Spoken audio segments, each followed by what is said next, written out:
This is Comic Geek Speak, episode 48.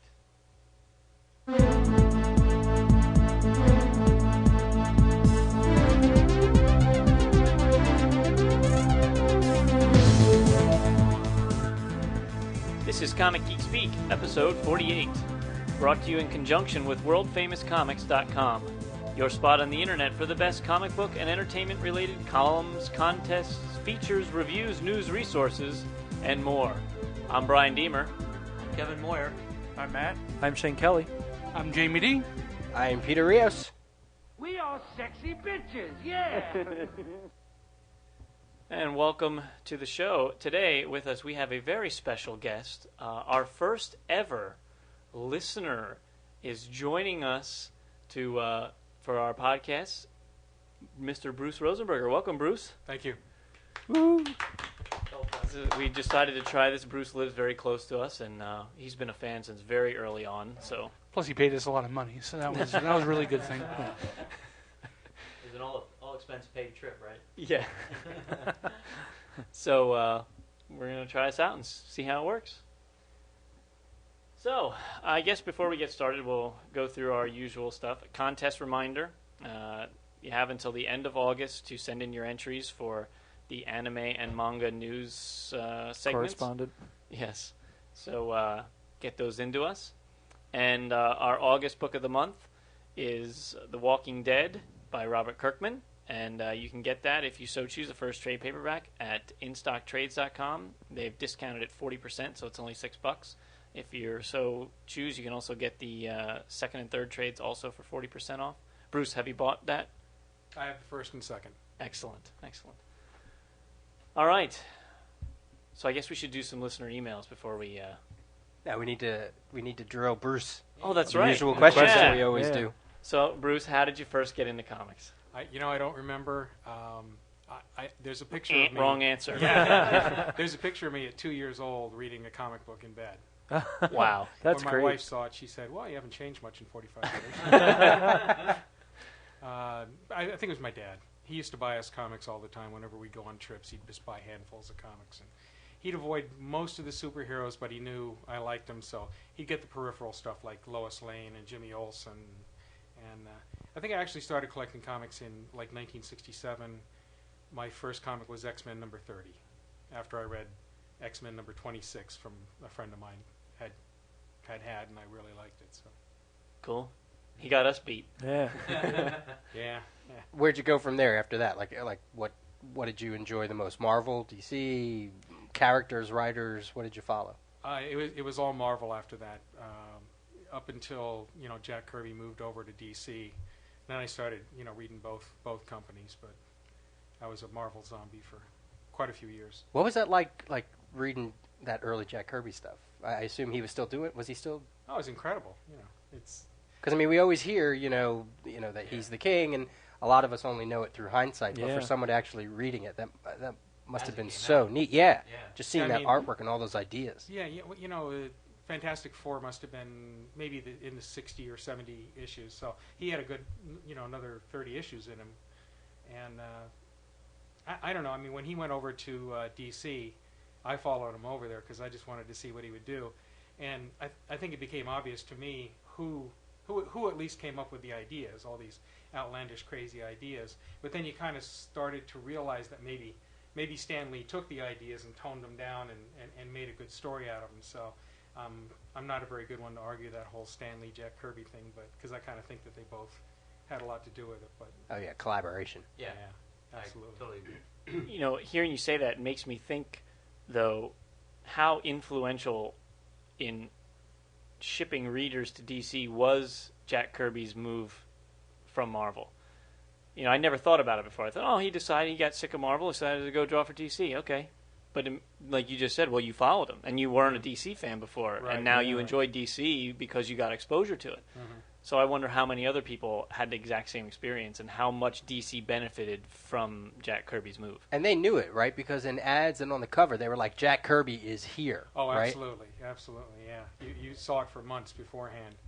You knew he was going. There wasn't, it wasn't as different. There wasn't all the magazines, and when I started collecting comics, I thought I was the only person in the world that did it. And then you started seeing the ads for guys that were selling comics like Robert Bell and Howard Rogowski, I think, were, I mean, I have catalogs from like 1970, where Fantastic Four #1 was $35. Yeah, I'll have to dig them up and scan them for you. That's awesome. Yeah, I couldn't afford them though. I mean, Right, I was cutting grass, and when I moved to Pennsylvania, I was caddying. I did anything I could just to get enough money to, to get my comics fixed. We're all in the same boat, aren't we? I'm sure. So I can't relate. what are you reading nowadays? What's got your attention? I really like Kirkman. I did the Geek of the Day on, I think it was on Walking Dead, or maybe Walking Dead and Invincible. He's really impressed me. I like Bendis. I think I've said on the forum I'm a little disappointed in the New Avengers, but hey, you can't be perfect all the time. I really like his powers. I buy a lot of comics. I don't read as many as I buy. They kind of tend to pile up, and then every once in a while. I mean, I think I've read 2 story arcs of Powers, but I have them all. Same with Gru, not Gru, Usagi Yojimbo. But the nice thing about Usagi is if you get in the mood for one, you don't have to go back and figure out what issue you were at. You can just pick up a story and and read it. But Yeah, that's one of the things I love about Usagi. You don't have to have read everything before it to really get what he's doing and enjoy just one book. You can sit down and read one storyline, and it's beautiful stuff.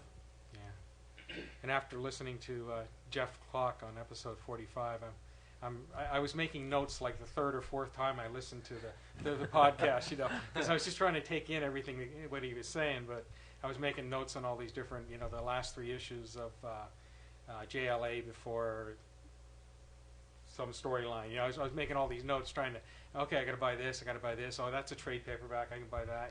So it's going to cost me a bit, but. And why don't you talk a little bit about your own podcast that you do? Oh yeah, my Comics Cast, and that's with 2 Ks, and I don't know why I named it that. I go into a long thing on Comics Cast #6 about that, because it's kind of embarrassing now that I hear people trying to introduce it and say, well, it's Comics Cast with 2 Ks, and comics and cast, and it's like, oh God, why did you do that for? But I'd been wanting to do a podcast since I heard my first podcast way back in December, and I tried to get a couple of friends together to do it, and they wouldn't do it. They won't, they didn't want to go online or on air. So eventually, I heard the Comic Geeks, Tom Dillahunt's. Right, yeah. And then, a month or 2 later, I checked again to see if there was any comic podcasts, because there were so many of them. And I found, Comic Geek Speak and Comicology. And, I started listening to a few others. But I just really got the bug. I just really wanted to do it. I don't know why. I guess I just want to share. Exactly. I just want to tell people, stuff. So, I've been doing. I did it for a while for a group of Kirby fans, but we just have a lot of similar interests. And I did 11 episodes, and the 11th one just kind of like, okay, this is the right thing. This sounded good. I liked it, and then I bought some space on Libsyn, and I'm up to. I just uploaded episode 6 last night. So I for one, am just glad he didn't name it Comic Cast Corner and then go with KKK. yeah, it's oh well. Especially in our part of the woods. Yeah. You might get some listeners you weren't expecting. That's what I was saying. That's great to have you with us. Oh, thank you. It's great to be here. All right, well, then I'll... All right, now you can leave now. Oh, good time. Hell out. I'll do a few listener emails. Sure. I'm going to steal the mic here, Kevin, so I can read them at the same time. All right, our first one is from Jeremy in Utah. He says, great episode on indies, guys. This just shows you how far behind we are on Indies, that's email. like 30... So what the hell number was that one? I don't know. This is terrible. That's far back. We're going to have to do like a 4-hour marathon and get through all these emails. I'd forgotten some of the great old books you mentioned. Elementals was one of my favorite when I was young. I got on eBay right away and bought the whole set for $11. What a steal. Wow. I also bought Birth Call just because it sounded so damn freaky. Keep up the great work. Your show is the first I listened to out of all the podcasts I download. What was his name? Jeremy. Jeremy, if you read Birth Call, definitely send me an email about that because I want to see what your thoughts are on that book. We do have the power to get people to buy comics. Yeah. That's our mutant power. Next best thing, the Purple Man.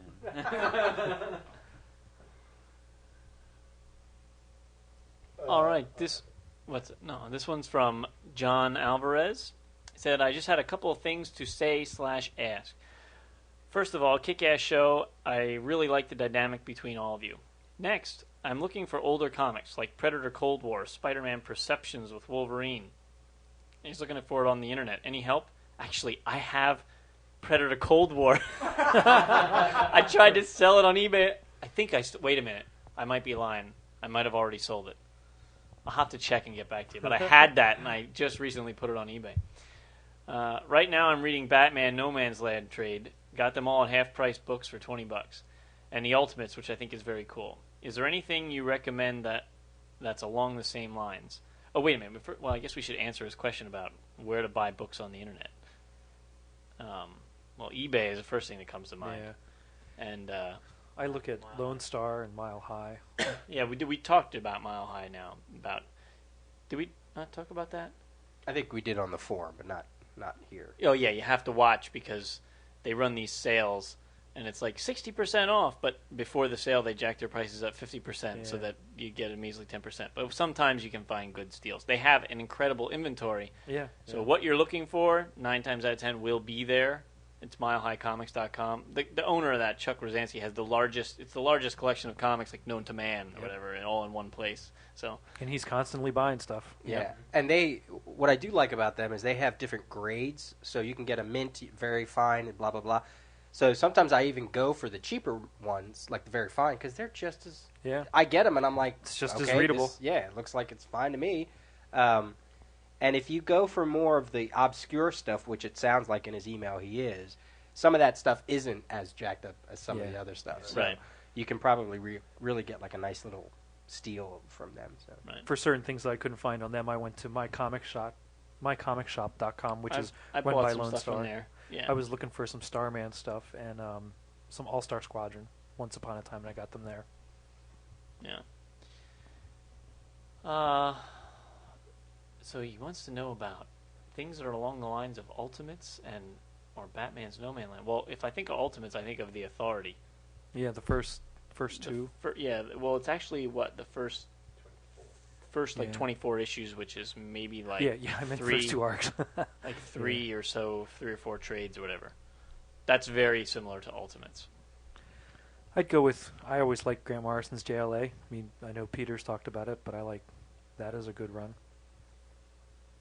Yeah, the first trade. Jamie and I have some things to say about good old Grant on JLA. It's been about 8 years since I really put some effort into universes, and I forgot how much I love them. I was really into Buffy the Vampire Slayer. I've got all 7 seasons and have watched them about 4 times from episode 1 to the end. Are there Buffy comics?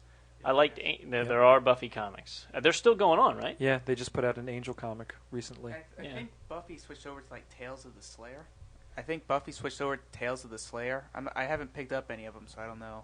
Yeah, the Buffy is pretty much stopped as far as that was coming out from Dark Horse. That's pretty much stopped. They did Tales of the Slayer, which was kind of like stories of past Slayers. And right now, IDW, like Shane said, is coming out with an Angel, which is supposed to take place right after the series ends. I've read the first 2; they're good, but I don't see where they're fitting in right after the series ends.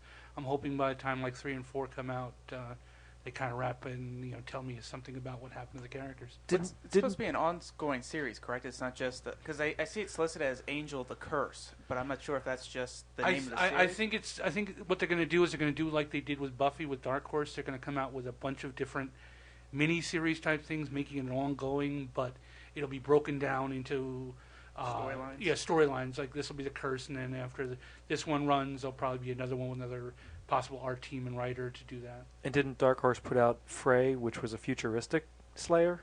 Yeah, they came out with Frey, which was supposed to be a Slayer in like the 23rd or something century. I have it's been traded, so it's out there.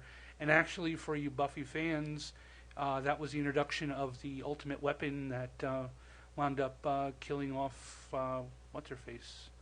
That was like that axe thing that looked like a guitar. Oh yeah. That showed up. That showed up in Frey, and that was where it came from. That was supposedly the first time you saw it. Did Joss write that one himself? Yeah, he did write that. Yeah, one. he did. That was like his first foray into comics. I guess he'd done a couple Buffy storylines, but that was like his first official foray into comics.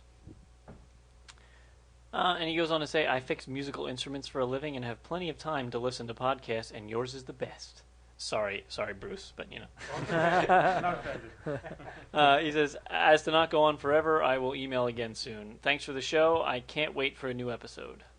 J.D. Alvarez. Well, thank you, J.D. Let's see.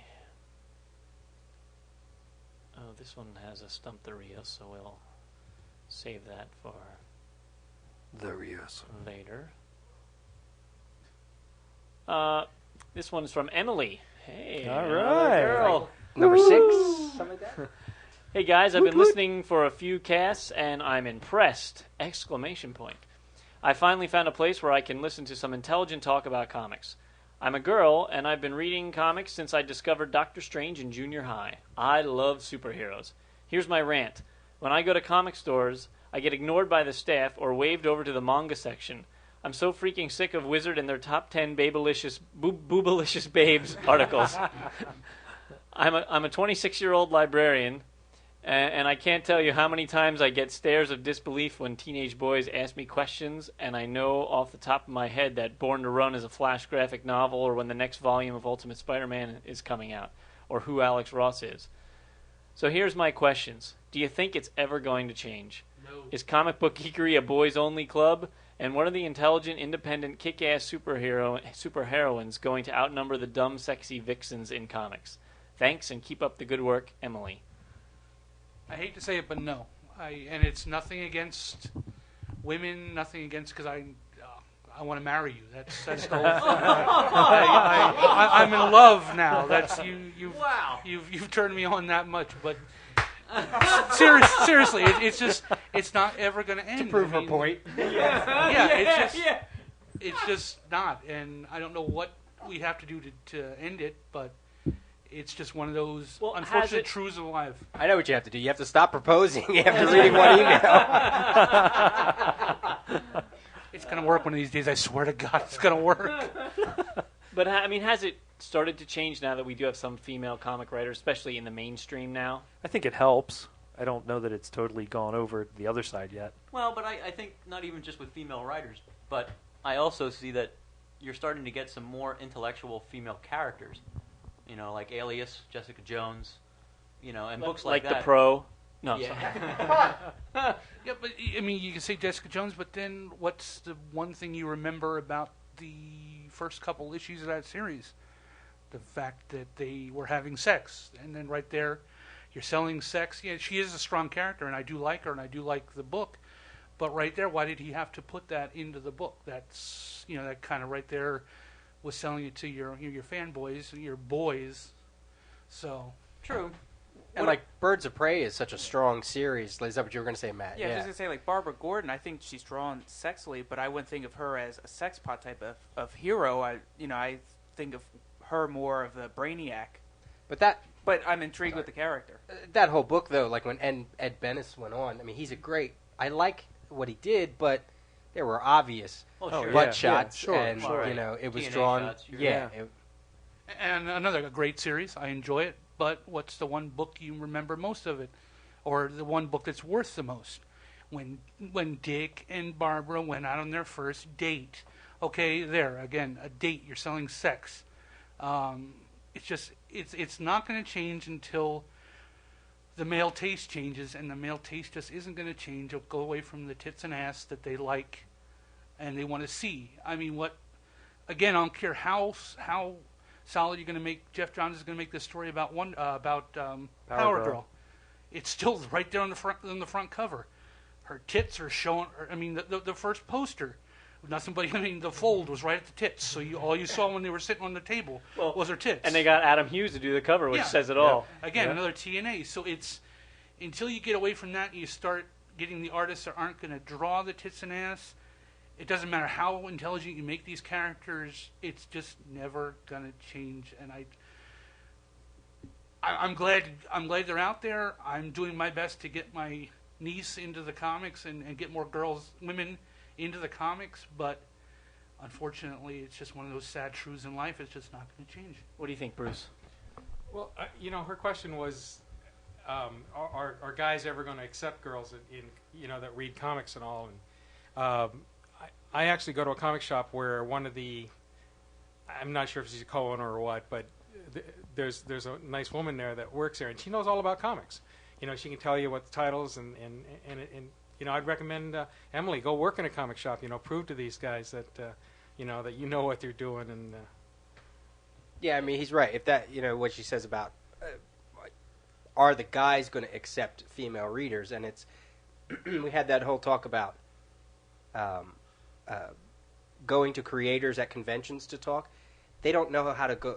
Most people, when you're at conventions, they don't even know how to talk to creators, much less a girl that reads comics. Because right away you have that whole, oh, well, what does she know and what do I know? And then you have that little competition thing going on. Or they want to try to... It's when Lena did her rant about alpha monkeys on her one, Yeah. I Read Comics. It's exactly that. It's that whole, I know more than you do. How dare you tread upon my hobby, So, I don't know. I mean, I think it's changed somewhat. 10 years ago when I was working at the comic shop, it was unusual for a female reader, a female to come in and purchase comics. They were few and far between. And it was always kind of shocking and exciting when one did. And now, when I hear about a girl reading comics, it doesn't even faze me. It's like, well, yeah, girls should read comics. I mean, maybe it's because my wife is reading them now, voraciously, and I don't know. Maybe that's, changed my opinion, but personally, I'm not shocked anymore when I hear about a girl reading comics. Is Image to blame for TNA in comics? Because I'm trying to think back, like, late 70s, early 80s. You didn't see... Now, I guess it also was the time, but you didn't see a lot of that But you stuff. still had, like, Phantom Lady. Her costume. You still had It's Power not Girl. the same. I mean, you had beautiful women. I mean, with the Gwen Stacy's and the Mary Janes and the supporting cast like that. But again, it was never a focal point, like you say, with the TNA thing. It was never done that way. It was done naturally, tastefully. So yeah, I believe there's a big difference in that type of show in a comic towards the female, playing upon the fanboy sex interest and such.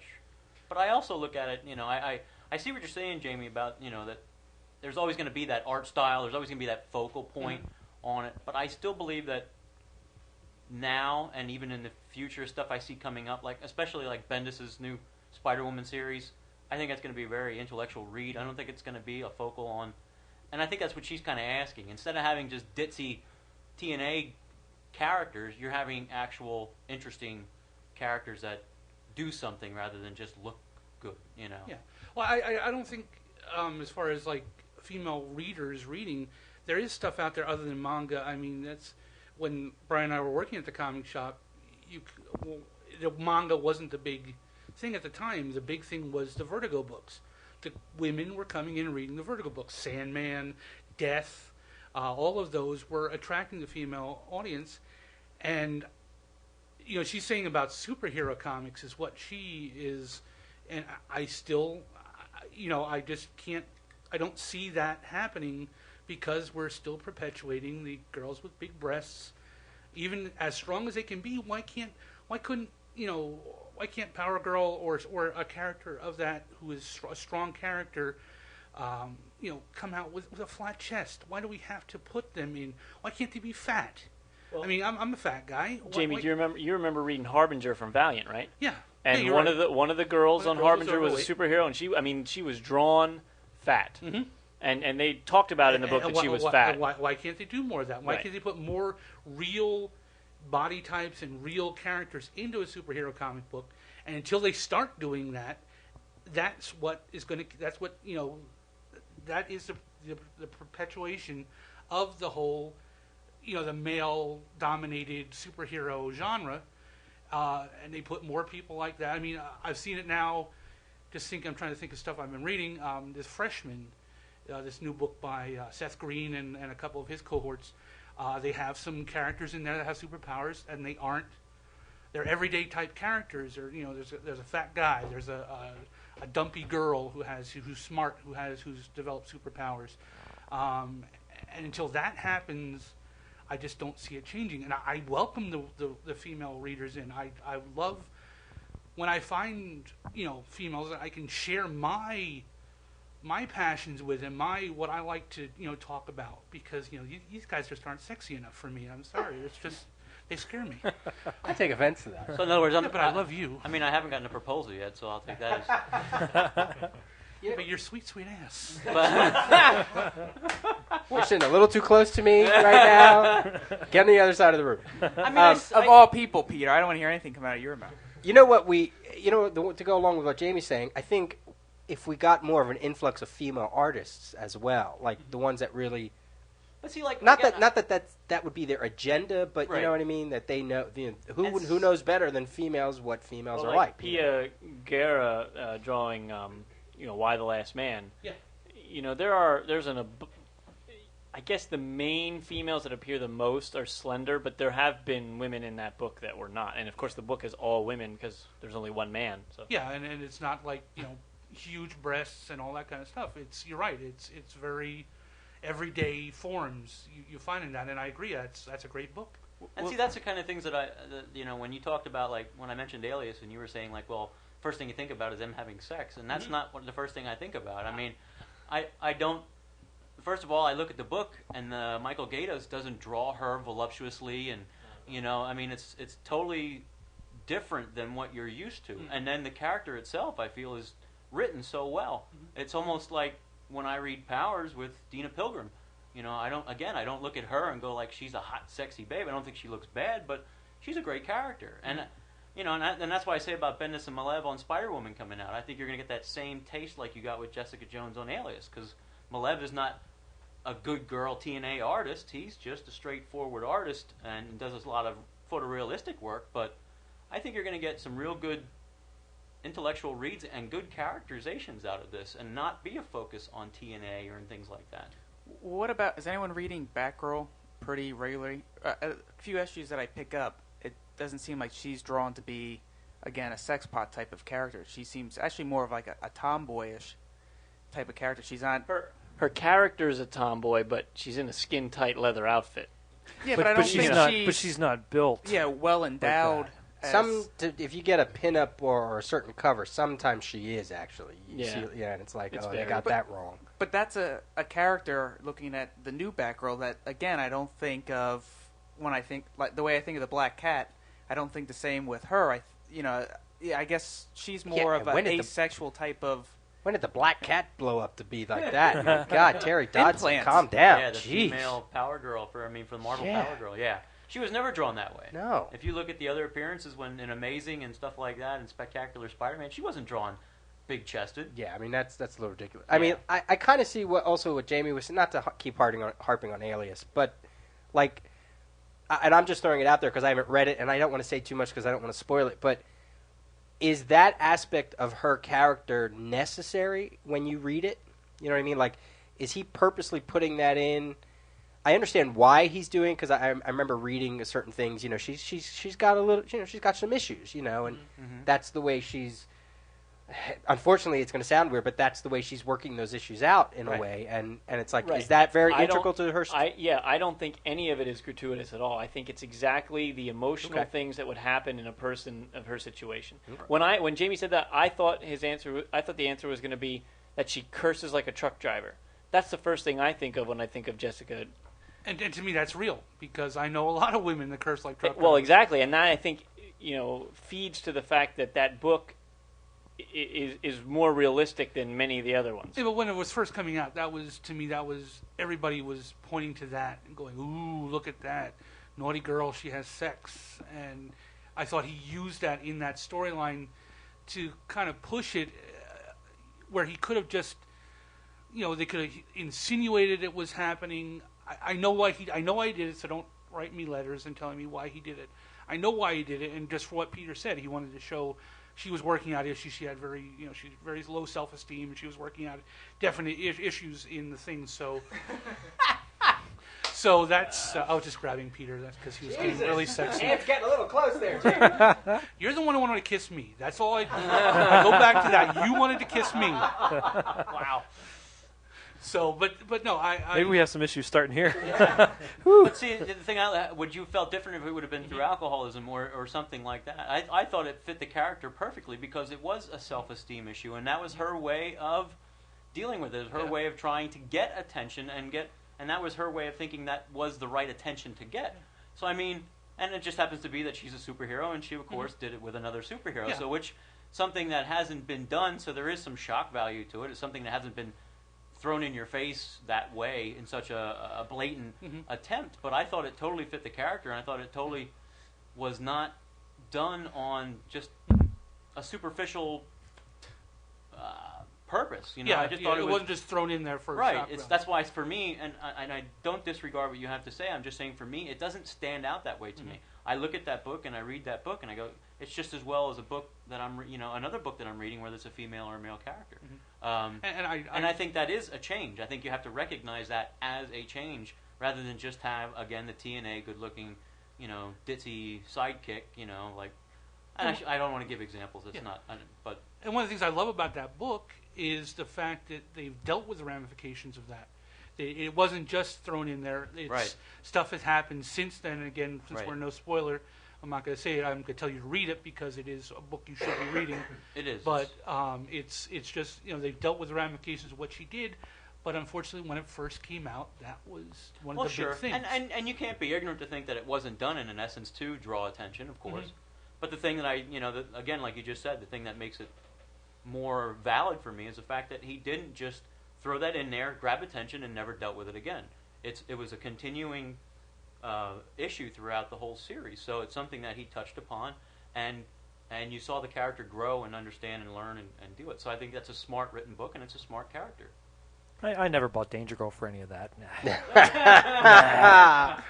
You didn't buy the bubble cover, the bubble band? That Gen 13, none of that. So we definitely want to hear more from on that. So Emily, definitely, once you hear this, I'm glad. Actually, that's kind of, we need to give more time to it, too. So people out there, send us your thoughts. So pretty much I say our answer is we're not looking for the TNA shots. But you are more than welcome to send us a full-body 8x10 glossy photo. Oh, God. See? That was Matt. That was not me. That was not anyone else. And I guess Jamie, you would like an answer, maybe? Yes. And Jamie would like to know your ring size, so he knows. For that promotional Green Lantern ring? Okay, next we have a Geek of the Day. An audio Geek of the Day from Mike Parkinson in Australia. Oh, great. The guy does the Year One comic strip. So here we go. Hey guys, Michael Parkinson from Australia here. This might be your first international Geek of the Day, I'm not sure.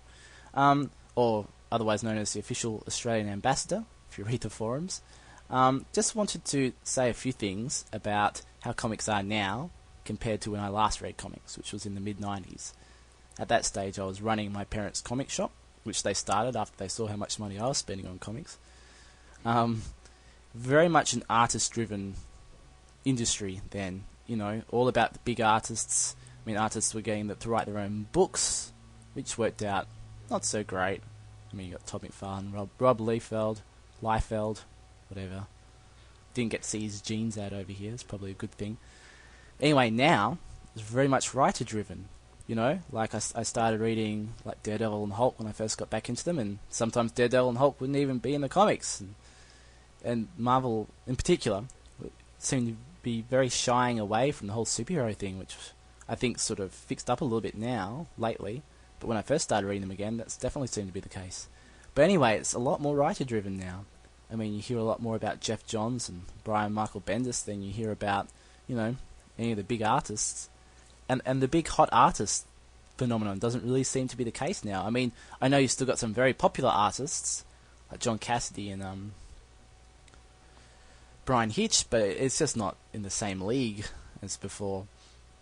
And that's the other thing. I mean, the artists these days, a lot of the time it's very sort of, entrenched in reality. Well, I mentioned Rob Liefeld before, didn't I? Enough said. So it's quite a jump coming forward 10 years and seeing what things are like now. And as well, the big artists these days take ages to do anything. I mean, look at Ultimates. Look at Ultimate Secret. McNiven, or whatever his name is, done 2 issues and he needs fill-in for the other 2. I mean, that's poor management. But on the other hand, you look at Mark Bagley, who's doing like 2-3 issues of Spider-Man a month. And that's another thing. In the old days, just 1 comic every month. It's just weird. So anyway, I just wanted to make those comments, let you know what I thought about it. Curious to see whether you agree that it's a writer-driven, industry now as compared to as compared to an artist-driven community a little while ago. So yeah, we're curious to hear what you think about it. Thanks for letting me talk. See ya. All right. Well, for those of you who don't have headphones, You cheap bastard. he wants to know if we think that is today's market more writer-driven than the artist-driven market of 10 years ago. Yes and no. More yes. Yeah, I think it's clear that they're putting so much more focus on writers than they ever have in the past. So you're not saying, Peter, you're saying it's not more focused on writers, more balanced, you're thinking? Or? No, I definitely think it's more writer, more story. However, I think there is a superstar artist thing also going on because there's so many exclusives going on and I still exclusive contracts and things. And they use it to draw you in. Yeah, to the I writer. think That's their fluff, is to get a great artist. And especially on covers, they want certain artists on certain books just for just to get that collector mentality. Yep. However, it's not pushing the collector thing because there's still a decent story inside the book. So I think it is.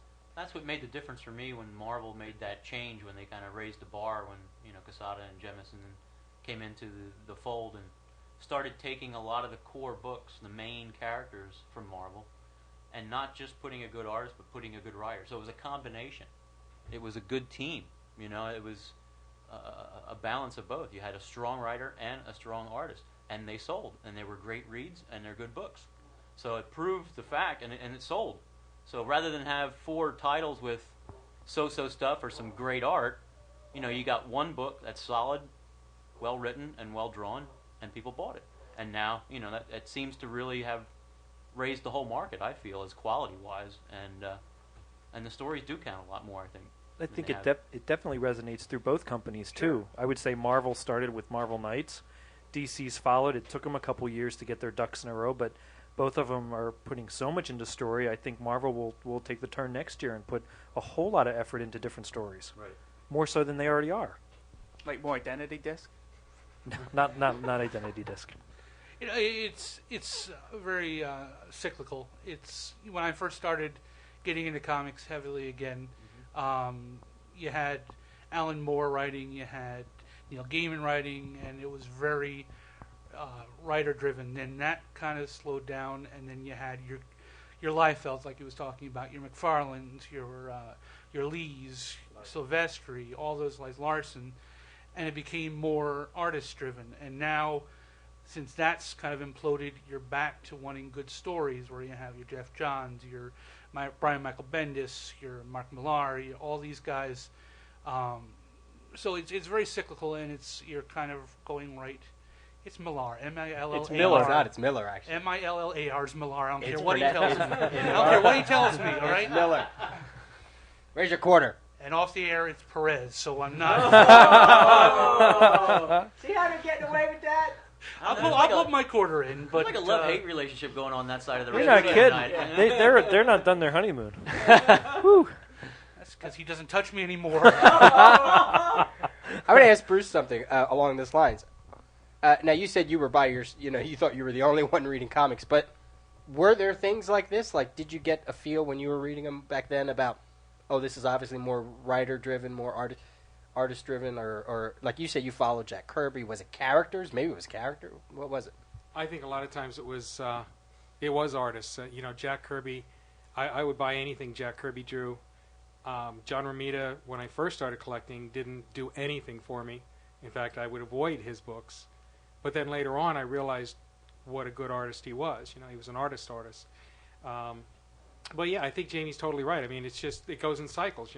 For whatever reason, Image came along, and it was during the time when comic books became collectibles. And of course, it's got to look good. So that's when all the hot artists became hot. But then after a while, we all start to grow up, and we say, well, wait a minute, we want a good story. And then the good artists come along, and somewhere along the line, it goes back to the good writers come along, and then it goes back to the artists, and now I think we're heading back to the writers. I think comics are growing up again. Hopefully they'll stay that way. Well, I ask, after the Image thing, the whole industry almost collapsed.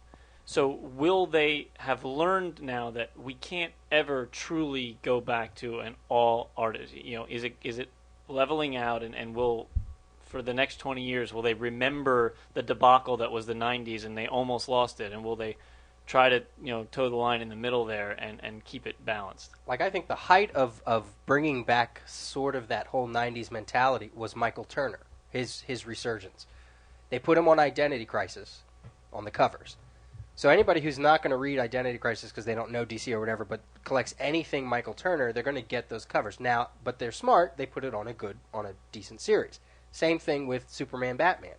They say, okay, we're going to bring Michael Turner over to DC, but we're not going to have him do some, off the wall. It's going to be our best-selling book. It's going to be Superman, Batman with Jeff Loeb. And so there you kind of get both, the best of both worlds. Meanwhile, I look at that artwork and I'm like, I wish it wasn't in that story, because the story is so good. I wish there was a better storyteller, regardless of whether you like Michael Turner or not. I wanted a better storytelling to it, So it's like they kind of maybe they did learn a little bit. They still get your money, but they're still providing decent story or decent book. So. And I would hope after the last couple years of Marvel and DC going back and forth, it is going to be leveled off for at least a good few years to come before anybody decides to go all the way back to just artists. I can't see that happening anymore with today's market and readers, young readers that are now getting older and can afford to buy more comics are going to, of course, want better story. And that's just going to continue as their kids get into it and so on and so forth. You're still going to have all these kids grow up. Yeah, they might start out with art, but they're eventually going to want good writers. And I think this generation of readers that did start reading in the late 70s, late 60s, 70s, and 80s are going to want to keep that going because now they're at an age that they can enjoy it and they're going to want more of it. And their kids are going to want more of it and so on. And that's kind of what I was going to go with because getting into comics in the early 70s and going out throughout the 80s, I always felt first thing that drew me into comics was the art, and like most young kids it would. And that's kind of I was kind of the opposite of you, Bruce, because I was into the Gil Kane and the John Romita Sr. and the Gene Colan, and then I used to look at this Jack Kirby, and he's the king, and I'm going like, God, what's with the knees, and everything looks so blocky, and But then as I got older, and then I started reading the books, and realizing, wow, these stories are just as amazing as the artwork. So I was, everything I was reading was really into, and then I understood who Kirby was, and then I started looking at it in a different way. And then I was like, wow, this guy is the king. After learning, that he was, drawing, 10 books a month, and putting out that kind of volume and still doing that quality work, I was like, and the creative influence he had on the stories he was doing. That's what gave me a full circle and really got me to appreciate Kirby and respect him just as well as I respected the others that I liked. But again, reading those stories in the 70s and the late 60s, it was balanced for me. I mean, it wasn't one more so than the other. It was fairly equal. I mean, yeah, you had some artists that were kind of, run-of-the-mill kind of thing, but some of those artists really just stood out and grabbed you, and the stories did as well. Well, and to add to my thing, those kids that are now starting to read comics that parents are influencing, they're also going to want to, if they don't get their good stories, I think a good chunk of them are going to want to tell their good stories that they have, or draw their good way with a good writer. You know, like the Faded from Blue guys. You're going to see a lot more teams like that we already do see, but you're going to see a lot more of that, I think, as kids grow up and say, well, all right, it's not as good as it was when I started, so I'm going to make it better. Well, yeah, it's actually a question that kind of along the same lines is, do you think there's a lot of story-driven now in that part of the circle, because people writing the stories are big, they grew up reading comics, are huge fans, so they know what they want, so they figure this is what the readers want. So you think that's why we're at that portion of the cycle right now? Well, yeah, I mean, you can look at what some of the writers are doing right now as far as Identity Crisis and cleaning up some of the stuff that they didn't like about what the original Crisis on Infinite Earths did. When Mark Waid came in and was doing the hyper time and all that kind of stuff to fix and tell stories they wanted to tell using time periods and places that are no longer there, I think you see that a lot. Yeah, I mean, and Jeff Johns, you know, he's a year or two younger than me, so he was in the middle of that whole Image thing when he was a teenager, and he probably said, enough of this. Yeah, and look at all the stuff he's bringing back from way before his time. Exactly. So, Matt, you have a question for us. Yeah. Been thinking about this for a while. Almost put a thread on, but I figured I'd start off with you guys, since, you know, you guys are kind of like the aristocrats now of the comic community. That's why people are tuning in. We're the Jedi Council. That's right, the Jedi Council. Being surrounded by a bunch of diehard comic geeks, I kind of had this idea of what would you say are the essential facts comic geek should know that your run-of-the-mill comic reader or the non-comic reading community wouldn't know, but if you're a diehard, these are facts you're definitely going to know. And I'm not looking for something mundane such as Superman's from Krypton, because you don't have to read comics to know that, or that kryptonite affects him. You know, you don't have to read comics to know that. So I'm looking for the essentials. So I'm trying to get to 25, but there's enough here. I think we can get 25. Yeah, we'll each do 5. I've got one that's not directly related to a story that I was just thinking of. I think if you're a comic reader, new, old, follow your heart. Collect what you want to collect. Don't necessarily buy into just anything, just to collect anything. You know, don't buy it just for value. Buy it because you enjoy reading it or looking at it. Either or both. I think that's essential for a comic collector. Just to piggyback on that, the best thing about ordering your books month to month and not having a pool subscription anymore is weeding out the crap. You know what I mean? So yeah, definitely I agree with that. Go ahead. Peter, you have your list prepared. Yeah, I actually have a little list. It's not in any 14 order. 14 pages long. No. I need 25. All right. It's not in any order, but number 5 I have down as every comic fan should know that 1986 was probably one of the best years in the comic industry because of what came out. And what came out that year, we have Dark Knight Returns came out March 20th of 1986. Watchmen #1 came out in June of 1986. Man of Steel, the new revamp of Superman, came out in July. Wonder Woman, the new revamp, came out in November. Batman Year One also came out in November. In 1986, Miracle Man was up to number 7.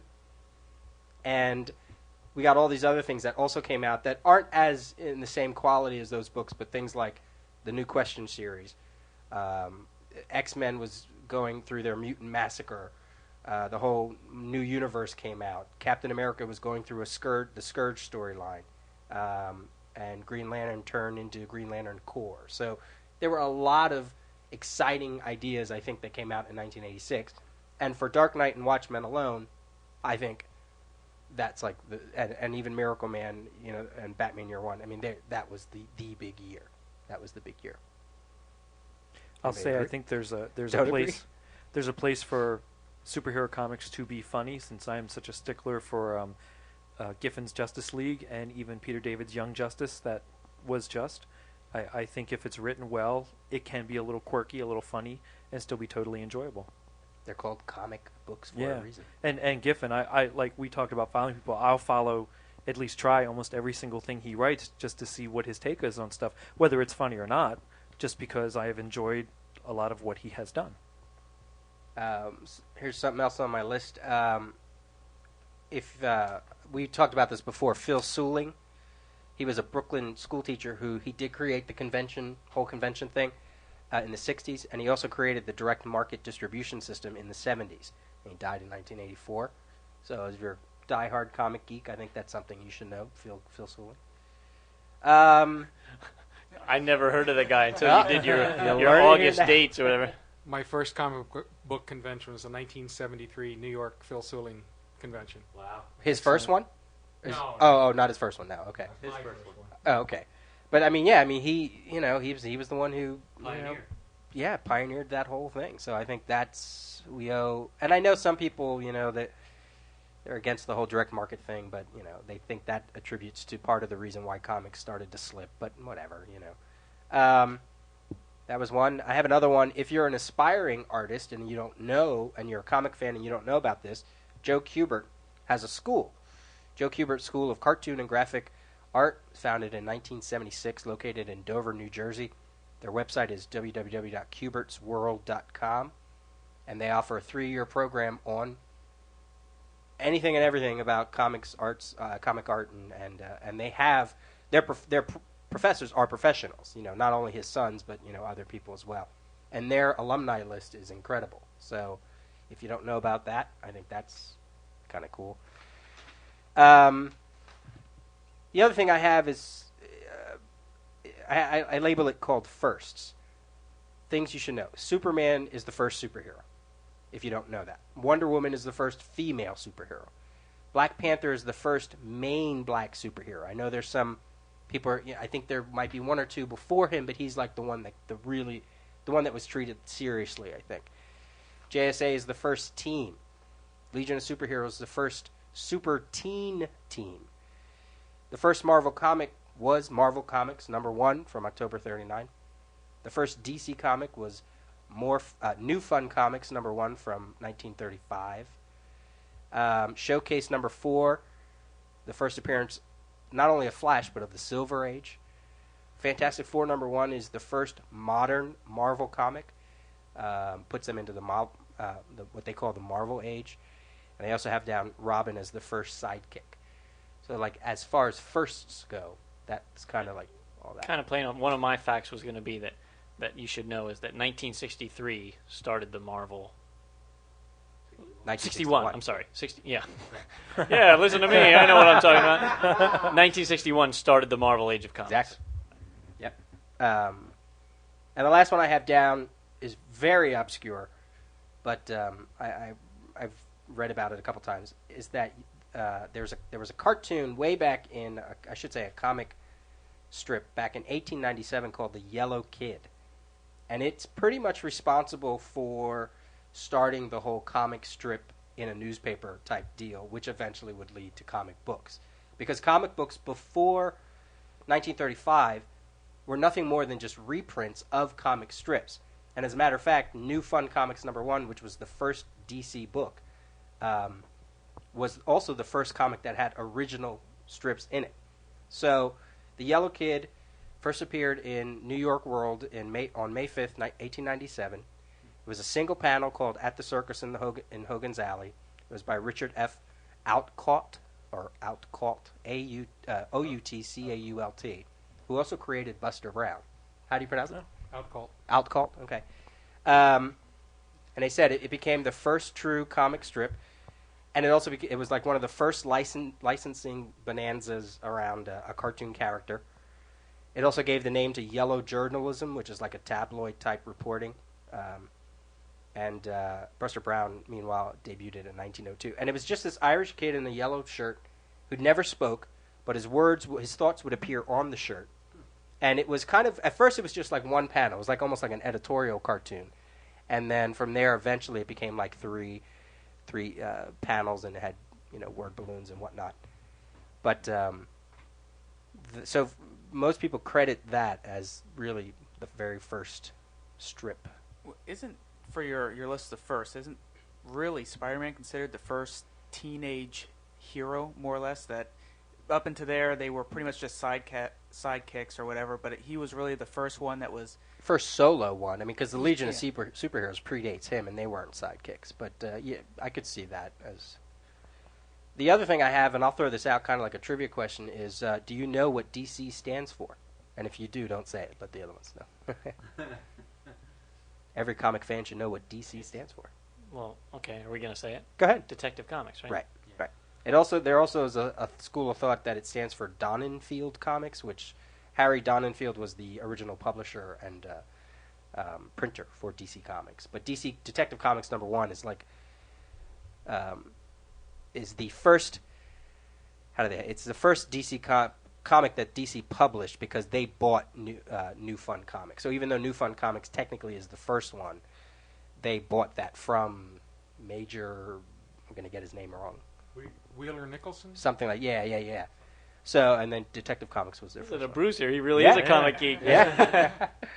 So that's my list. How about one that what's Stan Lee's real name? That's great. Something every comic geek should know, right? True. Stanley Lieber. Right. Yeah. And what's his favorite sandwich, Kevin? It's a cheese sandwich, right? You bet. Yeah. Every day, grilled cheese. And his brother is? Larry Lieber, the artist. Anybody know Jack Kirby's real name? Ooh, I heard it. Oh, come on, Bruce. Big Jack Kirby fan. Come on. Come on. On the spotlight, Stump the Rosenberger. I always mess up his last name. So do I. Don't worry about it. I can't think of it right now. Jamie? Not sure. Jacob Kurtzberg. Anybody else have anything else that you should know? I had down that Barbara Gordon has been Oracle longer than she was ever Batgirl. Yeah. That's something that's kind of important these days. Something you should know about comics. There are comic books other than superheroes. Yeah. Genres. Here. Comics are meant to be read, not put in bags only. I mean, I do keep all mine bagged and boarded, but after I read them. Thank you.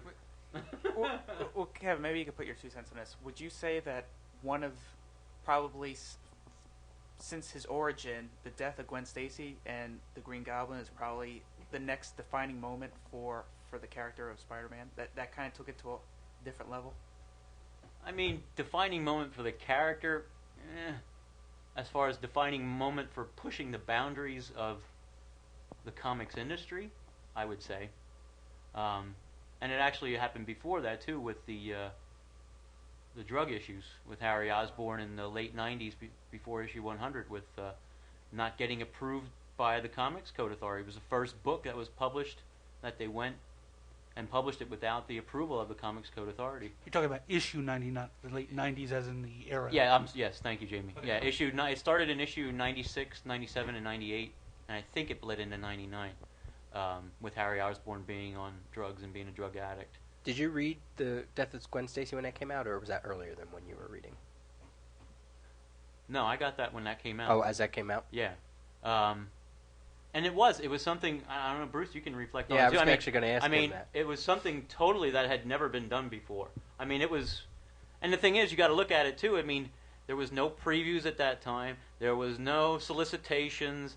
There was nothing. You got the issue before, and you got the little blurb at the end in the letters page or the bullpen page, and it said like next issue something. You had no idea. And then you got that next issue, and there was that cover with him swinging with the portrait pictures all around, and one of these people will die, and that to me just, I didn't experience anything like that before, and it was just mind-blowing to see Gwen Stacy die, because I got so attached to that character, and then the next issue, the Green Goblin got killed, so it was like bang bang, and for me that was just a wonderful experience to be able to experience as it came out, and I think it just, How about you, Bruce? What was that like? Yeah, I mean, comics suddenly grew up, and we were growing up at the same time, so it seemed like a pretty cool thing, that Speedy was on drugs over at DC, and like you said, the Spider-Man issues, and you just felt like they were growing up with you. Of course, it kind of that kind of fell down again, and it's come back. It's like we said, it's like Jamie said again. It's cyclical, Yep. Right. And again, I think those things, not just in comics, have done in other forms of genres as well. In movies, there's always some point or some specific thing that raises the bar, that everybody then was like, wow, how can I top that? Or I never thought of doing something like that. And then it puts a whole new twist and gives everybody a different perspective, and they come from a different point of view when the next time they're writing something or adding to it, and realizing that you don't have the boundaries. You can just keep progressing as a form of whether it's a literature, art, or whatever. So to me, that was very important to see that happen, because it did. It opened a door to a lot of things that you became very significant in comics, and I don't think you would have seen that if that hadn't taken place. Well, that's what, I mean, a couple articles always say that the death of Gwen Stacy made comics have a timeline, made characters or the Marvel Universe or whatever. Like, after that, it was either before the death of her or after the death of her. Like, you could, because normally just characters you just went on. Lois Lane, always going to live, and Jimmy Olsen and Mary Jane and Gwen Stacy. Oh, nope, sorry. So like, yeah, I remember them saying, that, and also like the Green Lantern, Green Arrow, Neil Adams. Sounds like a new restaurant. That they pushed it because they wanted to be more socially relevant, and from there it's like, you almost can't go back. You can't go back from where those comics were. Well, don't forget too that that's about the time when all the comics fans, the guys that grew up in the 60s and followed the Fantastic Four and Spider-Man, that's when they came in and they started writing. You had Roy Thomas. Roy Thomas wanted to go back, and he wanted to tie everything together. He wanted to take all the history and have it make sense. He went too far, but still, the writers were growing up with comics, and they were bringing all that in. And also, it's a sign of the times too. I mean, if you look at when those issues came out, look what was going on in the world. You know what I mean? So it was that marriage between present time realism and fantasy, and putting those aspects together and really kind of shaking things up. So it's a way to bring attention to those things, to a different genre, to a different group of people, and I think it was very important in the early 70s when those issues and those events took place. Look what was going on. I mean, it was a revolution in a sense of age of innocence gone by, because of the Vietnam and all the stuff, the drugs and all that stuff. So I mean, and Hulk being like the #1 comic in colleges across America, right. Just that whole a character that can actually let loose of their rage, Yeah. Right. So I mean, it was very very specific as to what was going on in real life. So I think it was very important that those things took place. And of course, like you said, it got really, for me as well, was when they brought Norman Osborn back. It totally flushed that right down the hopper. But which pisses me off to this day, and I'll never forgive anybody for doing that. But I think that's mistakes that are made when you have something that influential, and then you treat it that so superficially. That. So what? Superficially, yeah. Supercalifragilistically. You know what I meant. Shut up. Superficially. Yeah. In other words, they pissed on it. Exactly. I mean, it was again, I think it was something to do for shock value, and to totally disrespect what the impact that event had on comics in general, not just Spider-Man. So it's not just a piss on Spider-Man; it's a piss on comics, because that was an event in the evolution of comics. Gives a whole new meaning to Golden Age. There's something on that side of the room tonight. Yeah. I'll tell you what. It's his diet. I want to get over this side more. So, any facts for us, Bruce? Oh, just Yeah, continuing the conversation. Anything you think somebody should know? I have something I want to ask Bruce. Where's the shoe fly pie, man? Where's the shoe fly pie? Well, I got to come out this way to get it. Oh, Yeah. really? I go to Yeah, it's Green Pennsylvania Dragon. Dutch, Oh, man. yeah, I guess. I got a All good right. rhubarb shoot pie my when I phone. was there.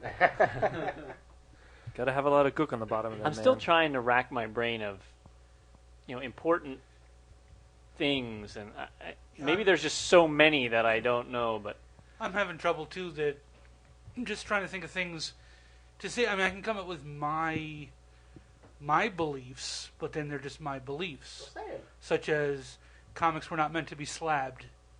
They were not meant to go... But I mean, Matt's question is comic facts. I know, but I can't come up with anything that isn't who is Superman or who is... Because those are the important facts that the entire comic continuity is built on. I mean, there you can say... Yeah, but you could say things like, to me, what's Hulk 181? Feed your mind with history. Well, that's first appearance Wolverine. Right, but I mean, it's fairly significant to the... But to me, that's on the same level as what's Superman 75. 180? Yeah, there was a cameo The death at of the end, Superman. Yeah, so... Right, but Matt's saying things that the average Joe on the street who doesn't read comics, what would they know? Yeah. And they would know Clark Kent is Superman, but they don't know that Wolverine 181. I mean, that Hulk 181 is Wolverine. Wait, hold on. Hulk 181. So most people know that if you don't, you're a true comic geek if you know that 180 is really actually the first appearance because it was the last page on 180. Wow, the shadow. Yeah. Okay. Still technically, Well, what about? Does anyone know? I'm just throwing this out there. I don't know if there is an actual one, but an issue of comic that actually started that whole that comic code where they had to tread lightly on what they could do and why you had Batgirl in there. It wasn't so much an issue; it was an entire company. That's EC, the entire EC. When did that come into play? Was that in the 50s? That was in the 50s. Yeah. After the whole Senate thing and the whole... Yep. After all that. And, after that Frederick bullshit. Wortham. All Frederick. that bullshit. Yeah, I mean, if you want to know important people, know who Dr. Frederick Wortham was. Know who Jack Kirby was, like we were saying. Know your history. Don't go into comics right now and just think it ends and begins with Brian Michael Bendis. Look to see where he came from. So to me, go back and always feed your mind. The last podcast we did was about magazines, and we talked about Alter Ego and Back Issue. Read those books. Feed your mind as far as what went on before, and see where it's where it's come from, where it's going. And to me, that's important. That's very important for me. That's one of the things I love about this group is we are not to toot our own horn. We are such an eclectic group. We know we have different strengths, and we all feed off of our strengths.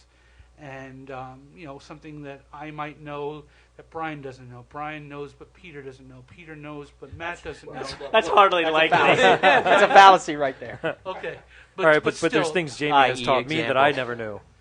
But I mean, that's just constantly feed your mind. Go and dig these things out. Go on to websites and read other people's opinions.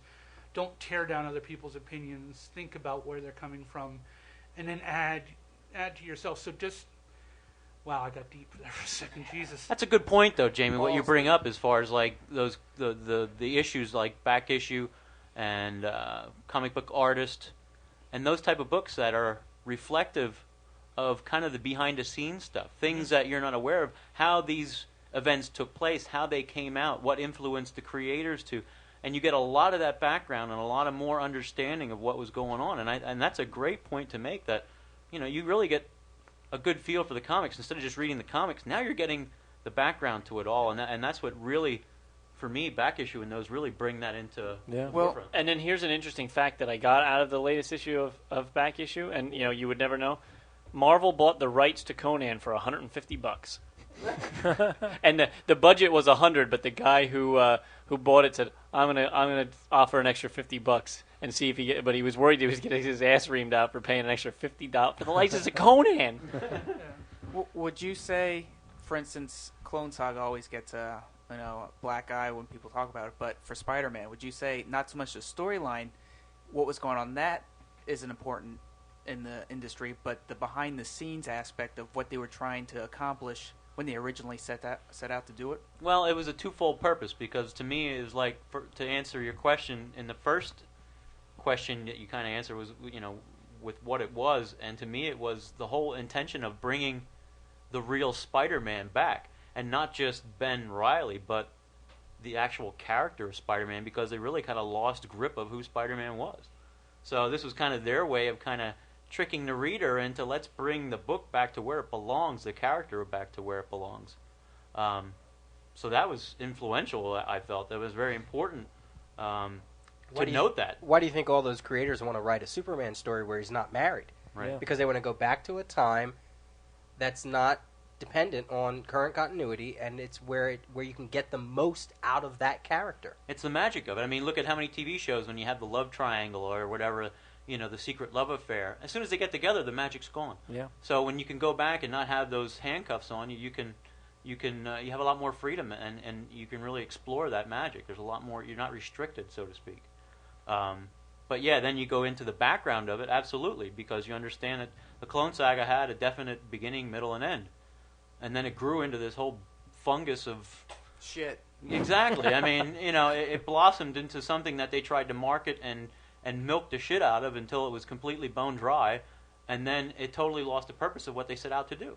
So yeah, when you read the background of it, you understand what happened to it and why it became such the drizzling shit that it became. But Well, yeah, it was because they changed gears right in the middle, and because of the internet and fan boards and all that kind of crap, right, and people saying we don't want this, we don't want that to happen, they got cold feet and they decided to go the opposite way of what they were going to do. So, which I don't, I look back and being a Spider-Man fan since that was the first character that I got into as a kid and was my favorite character for years and years and years. I actually enjoyed those first issues of the Clone Saga because when I read Ben Reilly, that was reading Spider-Man to me. That was the Spider-Man I grew up with. The Peter Parker that I was reading for the years before that, from for 5-10 years, that they kind of really lost touch of the character, was not Spider-Man to me. And when I was reading Ben Reilly, when he would come into the story and I would read his character, I was like, wow, this is Spider-Man. So if they would have continued through with what they had set out to do, it's kind of like a what if? What would have happened then? What would you have reading? What would Spider-Man would be like at this point? So I can attest to that because not as me being a Spider-Man fan, but not a long time like you, I just liked that character more than Peter Parker. I was very interested in that and seeing what they were going to do with that, and then of course it went. And see, went astray. that puts it into perspective because like I was reading that character back in 1971, and Yeah, that's I a was- character I fell in love with, and Yeah. that's who kind of they lost touch with. And now you're putting it into perspective that you didn't read those issues, so you're picking it up and you're reading that and going like, "Wow, I like this character," and it's the same character. And that was the marriage there that Ben Reilly added to the Clone Saga because to me that was Spider-Man. I can also attest to the magazine stuff, reading some of that. That's what got me. Now, I always heard of Teen Titans, knew who they were. Peter talks about them like nobody's business. But reading the one article in back issue about George Perez and Marv Wolfman really quarter got me into wanting to read that and find that out because I liked listening to how passionate they were about how they created those things and what they wanted to do. and just one quick thing to go on with my know your history and all that. When you go to shows, don't be afraid to walk up to the older creators and even the newer creators. They're just people. Talk to them. Treat them nice, and they're going to treat you nice. They'll talk to you. They want to talk to you about this stuff, and especially the old guys. Learn the names. I mean, nothing irks me more than walking by. He's been at a lot of the Philly shows. Walking by Martin Odell. Mm-hmm. Now I can say Martin Odell. Everybody in this room knows who Martin Odell is. I have no think, idea. except for Brian Or Emmy. and Matt. You don't? But Never heard of him. but Never saw him at a show, and I don't know. the man created Green Lantern. Green Lantern. Oh, maybe it's, Alan Scott, Green Lantern. maybe it's Yeah. because I don't really like Green Lantern. And he sits. Nor I. He sits at a show. Now I know he just lost his wife, so I don't know if. Oh, did he? I didn't know Yeah, that. she passed away. Oh, wow. a little, She was always with him at every Yeah, show. every show I saw. Yeah, but he sits there and everybody's lined up. And I'm not saying they shouldn't be lined up for the latest, hottest artist, but there's nobody there in front of him. And just to go up at him and just thank him. I mean, even if you don't buy anything from him, don't get a sketch or anything like because he does little lantern sketches. But just thank these people. Thank them for what they've done. If you've liked what they've done, thank them. And I think, you always see it in their face when you just go up to somebody and say thank you and mean it. And they really like that. So to me, that's one of the facts. The creators are people too. They like hearing thank you. And if you're nice to them, they're going to be nice right back to you. I mean, it's acknowledgement and respect. Without them, Yeah. you wouldn't have where the new guys that you're standing in line to see are. So, I mean, and that's one of the most magical moments I've ever had at a convention was when I was in New York at, I don't think it was a Big Apple Con. It was another New York con, maybe about 5 years ago. And I just needed to sit down for a moment and just get a rest, and I walked into this room, and there was this panel discussion going on, and I sit down, and I was just putting my stuff in my bag, and I was listening to what's going on, and I looked up, and it was Carmine Infantino, Julius Schwartz, and like 2 or 3 of the other old-time guys, and all they were doing was talking about their history and what they did and how they did it. Like, how they were talking about making an elongated man and go like, oh, we didn't realize we had a plastic man already. The one editor, Carmen, didn't know that, but he was doing this. And it was amazing, just wonderful, just to listen to these guys talk and tell their stories. And of course, now we lost Julius Schwartz, but now putting that in perspective, look how he was so admired and respected. And do you think somebody would go up and pay him mind at a convention as much as, the hot number at this time? And it's true. And that was a wonderful, I think it was one of the most wonderful experiences I've ever had at a convention. It was magical. And this is what's magical right now, baby. Stump the Rios. I'm going to put Shane's quarter in the box. Put my quarter in. I paid my quarter. Are you talking about Stump the Rios is the magic moment, or Peter's hand on Jamie's lap? We were talking about that. Stop, quiet. Okay. This is one sent in from Eric. He says, hey guys, love the podcast. I'm sure you get a lot of emails lately with iTunes supporting podcasts and all, but I just wanted to say that you guys got me back into comics and your show is one of the best out there. Now on to Stump the Rios. I thought today, since I'm a huge Venom fan, to have an all Venom set of questions. This should not count. Question Nice 1. costume, but Who is the leader of the faction known as the Jury that hunts down Venom in the Lethal Protector miniseries, parts 2 and 3? And why were they hunting Eddie and his symbiote? They were hunting him to make other symbiotes or Venom type things. And who was the leader? The Foreigner. I have no idea. Okay. The guy's name was Orwell Taylor, leads the Jury. He ordered this attack with sonic sound weapons because his son Hugh was killed by Venom when he was escaping from an institution. That's what I was going to mention when we talked about essential things from comics. Okay, question 2. Tying in with the answer to question 1, what was the institution that Venom was escaping from in issue 315 of Amazing Spider-Man when he killed Hugh Orwell? The Vault. Or Ravenscroft. Answer 2, the Vault. Oh, it is? I got one! That's where every big Marvel bad guy escapes from. Because he Wait, said you mean Arkham institute, Asylum? not prison, so I was like worried. Well, Hey, I recent got stuff. one. Yeah. But Yeah, before I you know. had Project Pegasus and those. Yeah, but back then that was everybody went to the vault. Okay, question 3. I'm off the hook. No prize. In Venom, The Enemy Within Part 2, which 2 villains must he fight in the lair of the mysterious Green Goblins?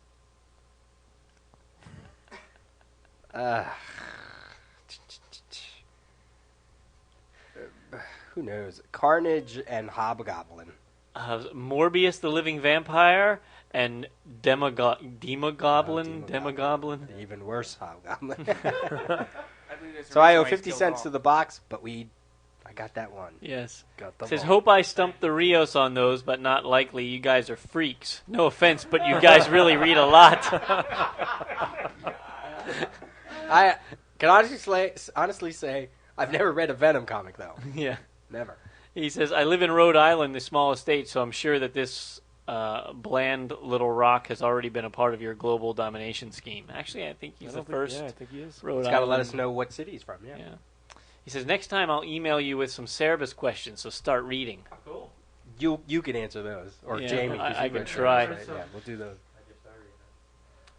Here's a quick fact. The Hawk character is good in his book, but do not overexpose him. Case in point, Venom. Yeah. Or Wolverine. Punisher. Yeah. Okay, well, we've definitely gone over our usual time limit here, so we're going to wrap it up. I thank Bruce for coming. Did you have fun, Bruce? I had a great time. It was frickin' swear. Oh, my God. Wait a minute. Yeah, Wait a that's minute. right. We got. I completely forgot. This is very important. We got I got a thing in the mail the other day from Danny Brunel, the kid who actually coined the fricking swear phrase by accident. But Our battle cry. that's right. He literally coined fucking swear. That's funny. I didn't As even you'll think find out in a moment. He sent us. Thank God for those typos. He sent us a letter, and then he also sent us. It's great. It's a little story. He went to this amusement park in our area called Knoebels, and Danny's only 13, which is I was just there. which is cool. But they have a little machine where you put a buck in, and then you can type a message, and then it imprints that message on the coin. Sure.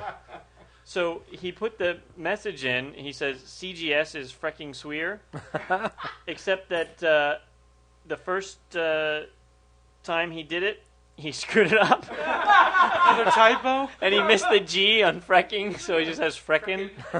And so he had to do it again, which was really, it's so funny. I mean, it just fits in. He sent us 3 coins, the screw up, and 2 of the ones that came out good. So we thank him for that. And then also, this is pretty cool. His father, Peter's communicating to me in hidden languages. His father is like best friends with this guy who's an actor. The actor's name is Daniel Roebuck, and he's been in a bunch of stuff. Most notably, he was on the Lost series. We won't say what happened, but he played the school teacher on Lost. The science teacher. Yeah. And I so didn't get that far yet. So this guy, he sent we have a picture, a headshot of this guy, and he signed it. He says, to Comic Geek Speak, your show is frecking swear. God bless, from Daniel Roebuck. So we have great. an autograph. He says, P.S. Danny Brunel is my godson. He is frecking swear too. I've seen him on a lot of stuff. You know his face. He's in Matlock. He was on the Fugitive movies. He was part of. He was one of the marshals. Tommy Lee Jones marshals. He did that one movie where he played Jay Leno in the He battle was in, between late shift. Yeah, he's originally from Bethlehem or Allentown. Yep. Yeah, and that's why great. because Danny and his family live in Bethlehem or That Allentown. is so cool. That's great. We're gonna put that on our wall of fame. We're just gonna have to start a wall of fame. I want more. Yeah. I want more of these badges. We should wear these. Make like pins out of them or necklaces or something. So God, Danny, I if you can used get to them, make. I'll give you money and we can make more of these. I used to make those like crazy when I'd go on vacation. Little good luck I never charms. saw them. Yep. Always on the boardwalk in the arcade. That's amazing. Hey, you know what? I just realized this actor's name is Daniel, and this kid's name is Danny. And if he was best friends growing up with this guy, I probably is named after him. Yeah. Maybe, or Maybe. it's a possibility anyway. So Danny. We thank you so much. That was awesome. That's great. And we thank you for, frecking swear, because our show just wouldn't be the same without it. And maybe that's a fact that every comic geek should know, is frecking swear was started by Danny Brunel. Yeah. So thanks so much. And now on to our close here. If you want to email us, send an email to comicgeekspeak@gmail.com. And that's where you can send your Geeks of the Day and Stump the Rios and any message you just want to tell us. Visit our blog, comicgeekspeak.blogspot.com. Click those Google ads. We're up to over $60, so we're zeroing in on our $100 mark so we can get paid. Thanks to Bob at GameCircuit.net for hosting all our files. Please vote for us on Podcast Alley and subscribe to us using iTunes. And if you would like to buy a t-shirt, you can do so on our blog. They are $10, and that includes postage.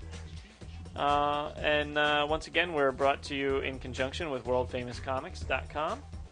And as always, we are uniting the world's mightiest heroes, one listener at a time. See you next time. Bye.